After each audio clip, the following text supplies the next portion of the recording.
तो चलिए आज बात करते हैं एक ऐसे क्रिकेट मैच की जो सिर्फ एक जीत से कहीं ज्यादा था। ये एक कहानी थी चेन्नई सुपर किंग्स की, उनके अपने ही घर में संघर्ष की, निराशा की और फिर एक जबरदस्त वापसी की। और हाँ, ये कहानी एक ऐसे खिलाड़ी की भी है जो रातों रात जीरो से हीरो बन गया। ये लाइन सब कुछ कह देती है ना? चेन्नई की टीम और उनके फैंस की हालत बिल्कुल ऐसी ही थी। एक लंबा सूखा इंतजार एक जीत के लिए, और ये इंतजार अब खत्म होने वाला था। तो कहानी शुरू होती है चेन्नई की अपने ही गढ़, अपने किले चेपॉक से। पर यह किला किला नहीं रहा था, ये एक श्राप बन चुका था। सोचिए, लगातार 6 मैच, वो भी अपने होम ग्राउंड पर। जो जगह आपका सबसे बड़ा हथियार होनी चाहिए, वही आपकी सबसे बड़ी कमजोरी बन गई थी। टीम पर प्रेशर, आप बस अंदाजा लगा सकते हैं। हालत कुछ ऐसी हो गई थी कि सीएसके के लिए चेपॉक दुश्मन के इलाके जैसा लगने लगा था। वो किला जो कभी कोई भेद नहीं पाता था, वहां जीतना मानो नामुमकिन सा हो गया था। फैंस और खिलाड़ी सब निराश थे। और फिर इस निराशा के अंधेरे में एक हीरो की एंट्री होती है। नाम है संजू सैमसन। और ये मैच सिर्फ सीएसके की वापसी का नहीं, बल्कि संजू के अपने सफर का भी एक टर्निंग पॉइंट था। देखिए, इस मैच से पहले संजू का फॉर्म बिल्कुल अच्छा नहीं था। पहले 3 मैचों में रन बने नहीं, और चारों तरफ से आवाजें आने लगी थीं कि भाई इनको चेन्नई में लाना ही एक बहुत बड़ी गलती थी। लेकिन संजू के दिमाग में कुछ और ही चल रहा था। उन्होंने कहा, आ लाडले, तुझे दिखाता हूं। मतलब साफ था, आज वो हर किसी को गलत साबित करने के मूड में थे। और फिर जो हुआ वो था एक रिकॉर्ड तोड़ शतक। ये सिर्फ रन नहीं थे, ये इतिहास था जो उस दिन चेपॉक में लिखा जा रहा था। 204। जरा स्ट्राइक रेट देखिए, 204। ये नंबर ही अपने आप में पूरी कहानी बयां कर रहा है।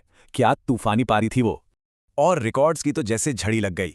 सबसे पहले तो 2024 के बाद सीएसके के लिए ये पहला शतक था।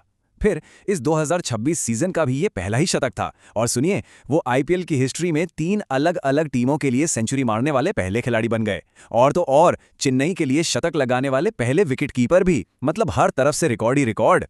इस पारी की असली कीमत पता है कब समझ आती है? जब हम दूसरे छोर को देखते हैं।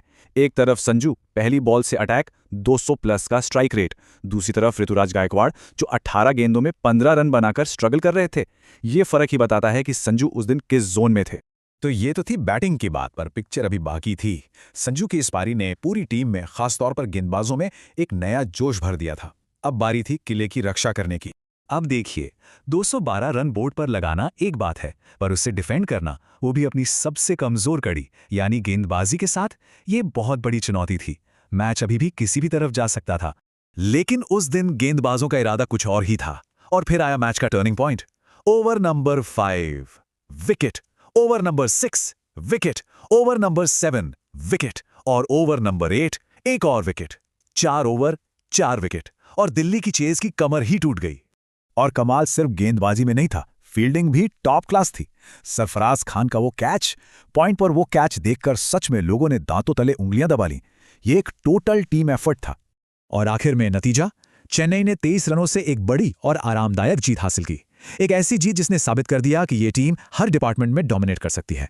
तो इस एक जीत ने पॉइंट्स टेबल और टीम के हौसले पर क्या असर डाला, चलिए देखते हैं। इस जीत के बाद चेन्नई आ गई 9वें नंबर पर। अब भले ये पोजीशन अभी भी नीचे लग रही हो, पर खास बात ये थी कि ऊपर की टीमों से फासला बहुत कम हो गया था। प्लेऑफ की एक नई उम्मीद वो जाग गई थी। तो सवाल यही है, क्या ये वो वापसी थी जिसका चेन्नई को बेसब्री से इंतजार था? क्या ये वो एक चिंगारी है जो आगे चलकर आग बन सकती है? क्योंकि इस जीत ने सिर्फ 2 पॉइंट नहीं दिए, बल्कि टीम का खोया हुआ कॉन्फिडेंस भी वापस दिलाया है। अब आगे क्या होगा, ये देखना बहुत दिलचस्प होगा।